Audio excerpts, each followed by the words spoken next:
পাশের বাড়ির দিদি ভাই দেখো আমার পছন্দের লাউ শাক দিয়েছে। লাউ শাক খেতে আমার বড্ড ভালো লাগে, যেমন লাউ খেতে ভালোবাসি সেরকম ডাঁটা শাক দুটোই খেতে ভালোবাসি। আর আনা মাত্রই কি রান্না করব সেটাই ভাবছিলাম।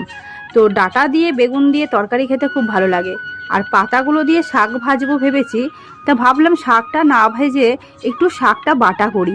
লাউ শাক বাটা কিন্তু খেতে খুবই ভালো লাগে, আর রসুন দিয়ে বাটলে আরও বেশি ভালো লাগে, গরম ভাতের সঙ্গে একদম জমে যায়। বিকেলবেলা চিকেন পকোড়া খাওয়ার শখ হলো ছেলের, তাই চিকেন রান্না করেছিলাম গতকাল রাত্রে, সেখান থেকে একটুখানি বাঁচিয়ে রেখেছিলাম। আর সেটার মধ্যেই কর্নফ্লাওয়ার আর একটা ডিম ফেটিয়ে দেখো চিকেন পকোড়াগুলো করে নিচ্ছি। আর খেতে কিন্তু বেশ ভালো লাগে যদি গরম গরম খেতে পারি।